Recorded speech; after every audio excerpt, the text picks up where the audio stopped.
13 WJTS News, I'm Charlotte Olson. A Huntingburg man was placed under arrest after he was involved in an altercation with a female at a Huntingburg home on Wednesday evening.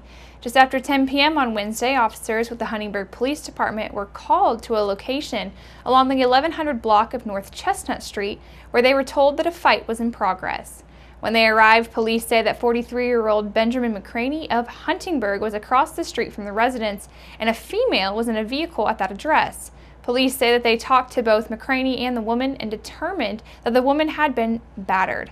They say that the woman had marks on her face and McCraney had none. Both refused treatment from Memorial Emergency Medical Services, and McCraney was taken to and booked into the DuBois County Security Center in Jasper on a charge of battery. Jasper police are looking for a witness or two as they seek to put the pieces together as to what happened in a two-vehicle accident at a busy downtown intersection happening yesterday afternoon. Police say that shortly after 2 p.m. yesterday, a passenger car driven by 65-year-old Sao Dong of Louisville and a crossover SUV by 54-year-old Brian Morgan of Jasper collided at the intersection of 3rd and Newton Streets. No one was injured in the crash, but police estimated damage to the cars at $3,000, while Morgan's crossover sustained $6,000. Once again, anyone who has any witness or any information about this accident is asked to please call the Jasper Police Department at 812-482-2255.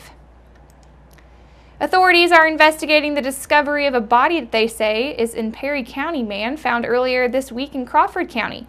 The Crawford County Police Department says that around 2 p.m. on Tuesday, dispatchers received a call, and the caller told dispatch that they had believed a body was lying in a wooded area on a walking path north of Beechwood. Officers from the Crawford County Sheriff's Department arrived to the area and confirmed the remains to be human. A crime scene technician from the Sellersburg State Police Post assisted at the scene. A preliminary identification was made a few hours later by unique tattoos which had been recorded by the Crawford County Jail.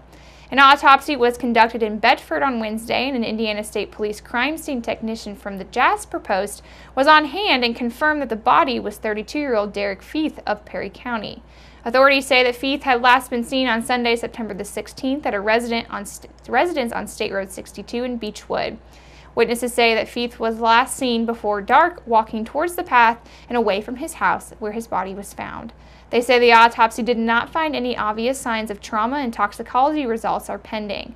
Police are calling this an open investigation and ask that anyone that has any information to please call the Crawford County Sheriff's Department. That number is 812-338-3616. All 4 local high school marching bands will compete in area contests on Saturday. The Jasper High School Marching Wildcats will perform at 1:45 p.m. Central Time on Saturday at the Murray State University Festival of Champions in Murray, Kentucky.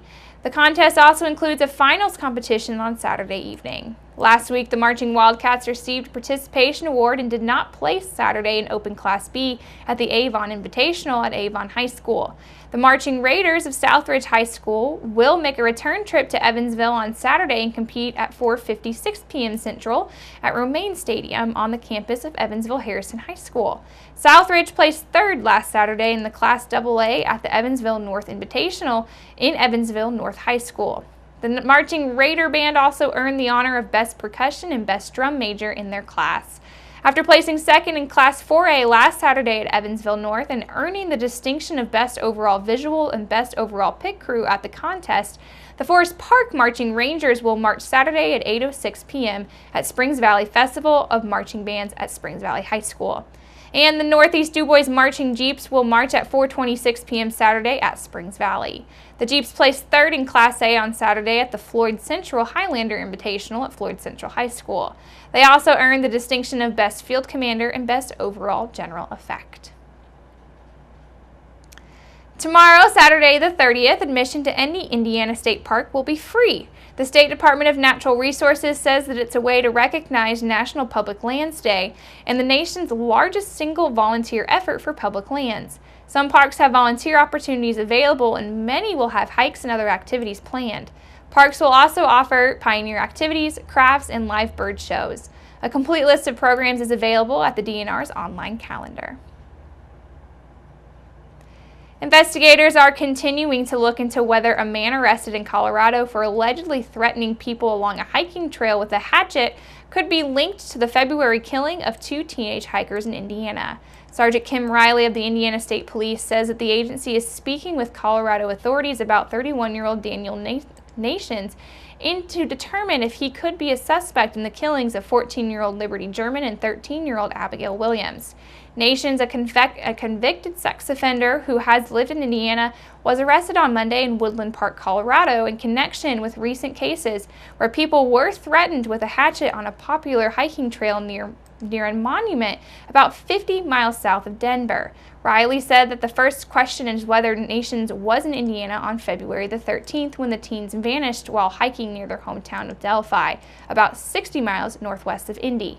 Their bodies were found the next day, and in a news release, the state police cautioned that it had received thousands of photos of people alleged to look like a composite FBI sketch released on July the 17th of a man who is considered to be the main suspect, and that the investigation is helpful with all those tips.